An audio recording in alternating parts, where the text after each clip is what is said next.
अस्सलाम वालेकुम। Loose talk के साथ अनवर मकसूद आपकी खिदमत में। आज मेरे मेहमान एक गरीब इंसान है और परेशानी की बात यह है कि आप बीमार हैं। इस तारुफ को यूँ कर लीजिए कि मेरे यहाँ जो मेहमान हैं वो एक बीमार हैं और गरीब आदमी हैं। चलिए मैं यूँ कह देता हूँ, आज लूज़ टॉक में मेरे जो मेहमान हैं वो बीमार हैं, गरीब आदमी हैं। गरीब आदमी हैं। दुरुस्त। आप बीमार हैं? नहीं, हॉकी खेलने जा रहे हैं, गोल्ड मेडल लेने ईरान। मैं समझा नहीं। जब चेहरे के एक एक इंच पे बीमारी लिखी हुई है तो इस सवाल का क्या मकसद था कि आप बीमार हैं? कौन सी बीमारी है?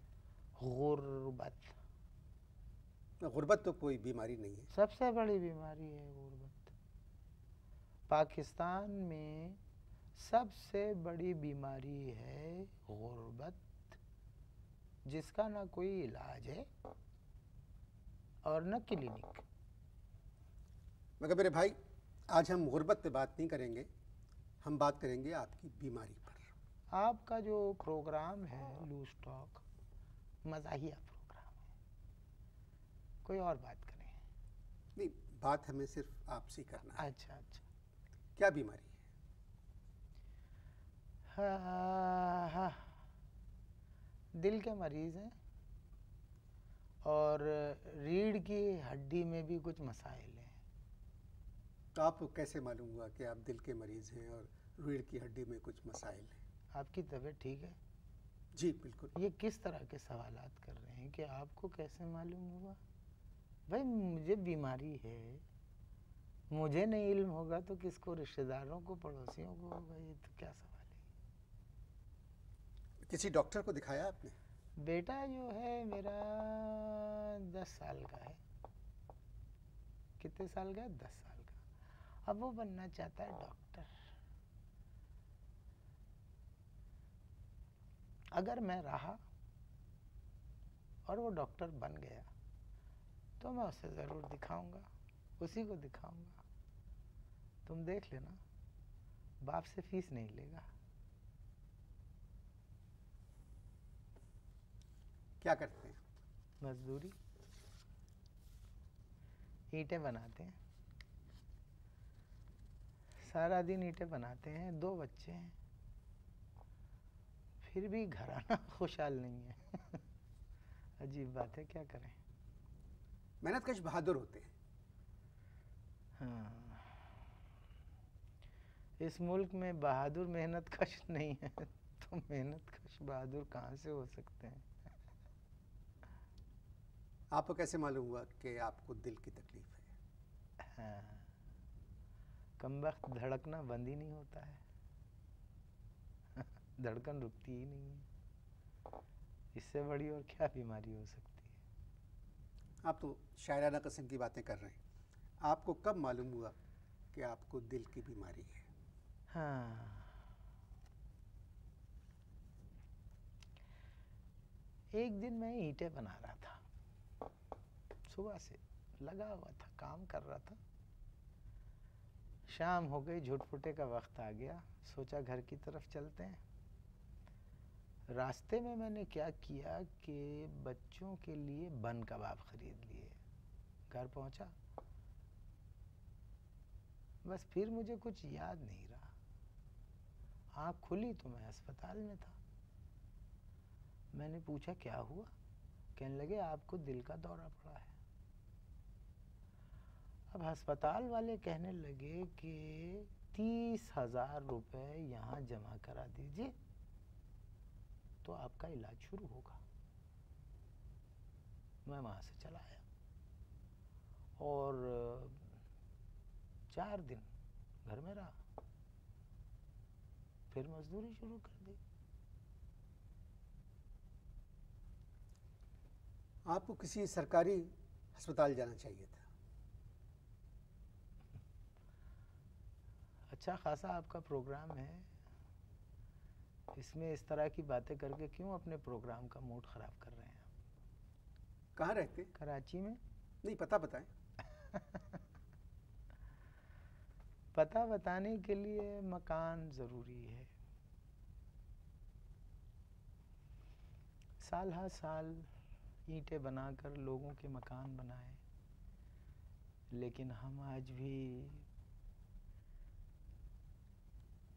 एक कच्चे मकान में, कच्चे क्वार्टर में रहते हैं, जिसकी छत भी टपकती है।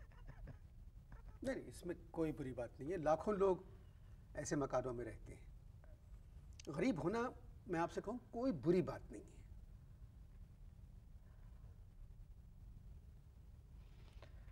अक्सर टीवी पे मैंने देखा है इस तरह के बयानात लोग बगैर सोचे समझे क्यों दे देते हैं कि गरीब होना कोई बुरी बात नहीं है।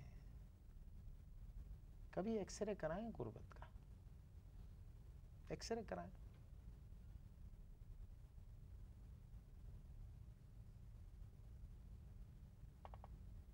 कुछ नहीं नजर आएगा आपको। चले, मेरे ख्याल में आपको सरकारी अस्पताल जाना चाहिए था। कभी आप गए हैं सरकारी अस्पताल किसी बस में बैठ के? नहीं। जाएं, एक दफ़ा ज़रूर जाएं। मगर एम्बुलेंस तो घर आ जाती है। अमीरों के घर आती है। हमारी छोटी सी बस्ती है, वहाँ तक पहुँचती नहीं है, और अगर कभी आ जाती है तो इतनी देर में आती है कि फिर उसकी ज़रूरत बाकी नहीं रहती। बहुत दफ़ा गया हूँ सरकारी अस्पताल में, तो बड़ा बेटा अब तंज करने लगा है कि एक ही अस्पताल में बार बार जाके आपका दिल नहीं भरता। वहाँ के डॉक्टर ने क्या कहा? वैसे बुरा मत मानिएगा, आप मेरे मर्ज के पीछे पड़ गए हैं।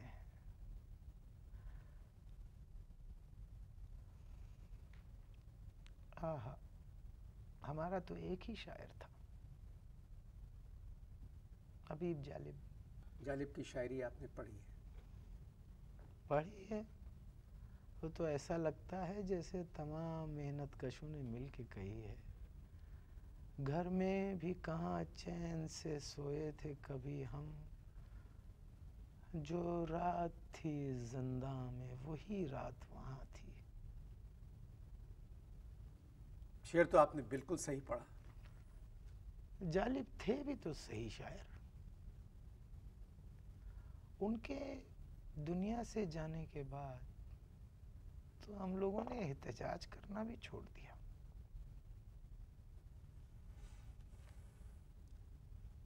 अगर कहीं जाना भी है आपको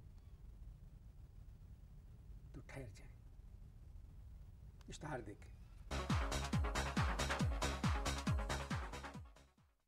इश्तहारों से पहले हम बात कर रहे थे जालिब की शायरी पर। वैसे माफ़ कीजिएगा, बहुत गलत वक्त में आपने इश्तिहार दिखाए, जबकि मेरी कहानी एक अहम मोड़ में दाखिल होने वाली थी। मेरे भाई, आपकी कहानी सच्ची है। जब तक यहाँ कहानी में कोई झूठ शामिल ना हो, लोगों को पसंद नहीं आती। इसीलिए मजबूरन मुझे इश्तहार दिखाना पड़े। आपकी जो कहानी है, यहाँ के रहने वालों या टेलीविज़न देखने वालों के दिल में उसकी जगह नहीं है, और ना ही उसकी जगह हमारे अदब में है। तो फिर मुझे जाने दें। मगर मेरा प्रोग्राम 25 मिनट का है। अच्छा, अभी चलिए पूरे नहीं हुए हैं। चलिए, 25 मिनट पूरे हो जाएं तो बता दीजिएगा। हम बात कर रहे थे सरकारी हॉस्पिटल की, कि आपको वहाँ जाना चाहिए। मैं और वो जैसे बहुत सारे लोग जो हैं वो सरकारी अस्पतालों में जाते हैं। उनको देखकर ऐसा लगता है जैसे ये जिंदा ही बीमार रहने के लिए हैं। पिछले दिनों कमर में तकलीफ थी, अस्पताल गया, एक सरकारी, बड़ा बेटा मेरे साथ था। बैठे रहे, कमर की तकलीफ बढ़ती गई। जब बेंच पे बैठा नहीं गया तो मैं ज़मीन पे लेट गया। बेटा मेरे पास बैठ गया, इर्द गिर्द तमाशा देखने वाले खड़े हो गए। बेटा मुझसे कहने लगा, अब्बा मरना मत, मैं डॉक्टर को लेके आता हूँ। आए, बड़ी तगोदो के बाद डॉक्टर आए। उन्होंने देखा, एक पर्चे पे इंजेक्शन लिख के दिया कि ये लगवा दीजिए। बेटे को मैंने वो पर्चा दिया और 100 रुपए का नोट दिया। ये बात है दोपहर 2 बजे की। बेटा गया इंजेक्शन लेने। अब शाम के 6 बज गए, बेटा आया नहीं। मुझे तशवीश हुई, बाहर निकला, जाके क्या देखता हूँ, मेरा बेटा, मेरा प्यारा बेटा मेडिकल स्टोर के सामने लोगों से भीख मांग रहा था। मेरे इंजेक्शन का पर्चा उसके हाथ में था और वो उसका नाम बता के भीख मांग रहा था। मेरा खून खौल उठा, मैंने उसे बहुत मारा। जब मैं मार रहा था तो मेरा बेटा चीख चीख के कह रहा था, अब्बा 1200 रुपए का इंजेक्शन है। मैंने 900 रुपए जमा कर लिए। मैंने वो 900 रुपए लेके एक फकीर को दे दिए और अपने प्यारे बेटे को गले से लगा के वहीं फुटपाथ पे बैठ गया और उसे समझाता रहा मैं ये कि बेटा, जिंदगी अल्लाह के इख्तियार में है, ये इंजेक्शन मुझे बचा नहीं सकता और इंजेक्शन न लगने से मैं मर भी नहीं सकता।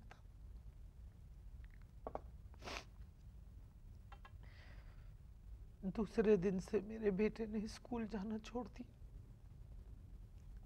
मेरे साथ मजदूरी करने लगा।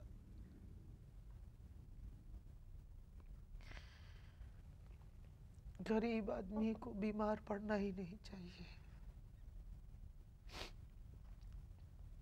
और अगर बीमार पड़ जाता है तो उसका इल्म उसके घर वालों को नहीं होना चाहिए।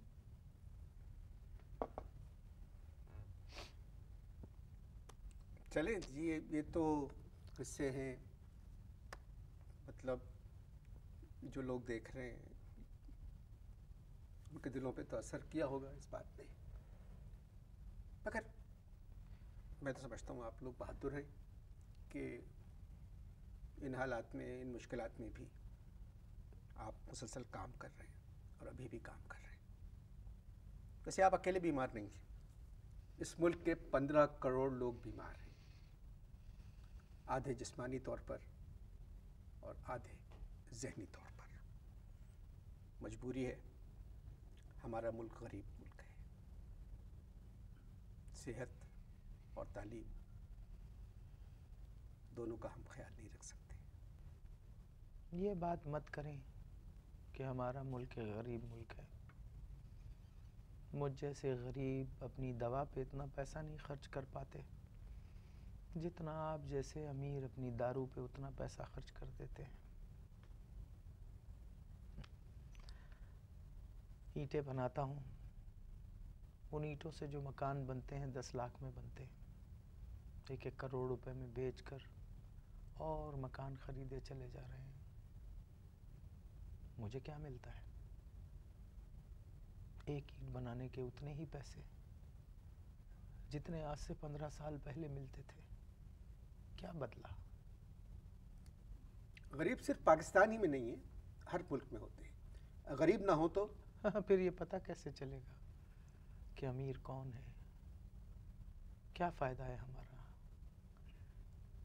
अमीरों के इस फ़र्क को बताने के लिए हमारा होना बहुत ज़रूरी है।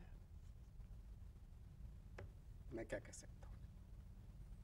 आप भी सुन रहे हैं, इश्ताहार देखिए।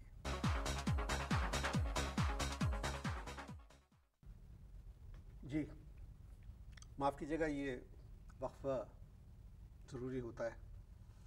आपकी बातों से पता चलता है कि आप पढ़े लिखे हैं। पढ़ा लिखा होता तो इससे ज़्यादा ज़ुबान हाल होता, इससे ज़्यादा बुरी हालत में होता। इस मुल्क में पढ़े लिखे बग़ैर सिफारिश के मज़दूर से भी ज़्यादा कमतर हैं, बुरी हालत में है। और फिर वो पढ़ लिख के ईंटें बनाने का काम नहीं करते, वो इसे कम हैसियत का काम समझते हैं। नई हुकूमत सेहत और तालीम पर तवज्जो दे रही है। इनका कहना है कि अच्छी सेहत और तालीम हर इंसान का हक है, चाहे वो अमीर हो या गरीब। इलेक्शन आ रहे होंगे, वरना इतनी बेतुकी बात ये क्यों करते हैं? जिस मुल्क में ज़बान की सेहत का ख्याल नहीं रखा जाता, उस मुल्क में लोगों की सेहत पे क्या तवज्जो दी जा सकती है? मेरे भाई, कराची बहुत बड़ा शहर है, 1 करोड़ से ज़्यादा लोग रहते हैं यहाँ। आबादी के लिहाज से शफाखाने भी कम हैं, डॉक्टर्स भी उतने नहीं हैं जितने होना चाहिए। किस किस का इलाज करेंगे? जिनका इलाज करना चाहिए उनका इलाज करते हैं, और बहुत दिल लगा के करते हैं। मगर भाई, हालात पहले से तो बेहतर हुए हैं। आपके हालात बेहतर हुए?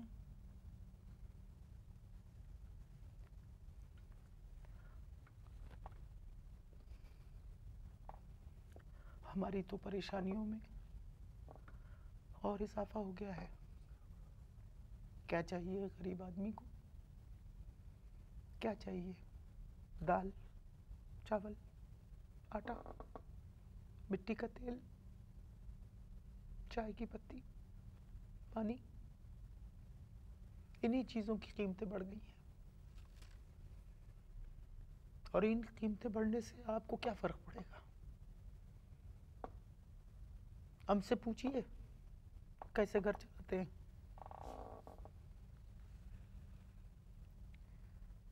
सही कह रहे हैं आप। क्या कर सकते हैं? बस मेरी तो यही दुआ है कि खुश रहिए और जिंदा रहिए। एक बात आपको बताऊं मैं, आपके इस प्रोग्राम के तवस्सुत से मैं लोगों को अपनी दास्तान सुनाने नहीं आया हूं ना, अपनी दास्तान सुनाने नहीं आया हूं। मैं ही नहीं, मुझ जैसे लाखों लोग। अब वो कैफियत हो गई है कि नमाज में अपने लिए दुआ नहीं बद्दुआ करते हैं, बद्दुआ, और वो भी कबूल नहीं होती। दिल के बारे में डॉक्टर ने क्या कहा आपसे? बाईपास का कहते हैं। तो आपने क्या कहा?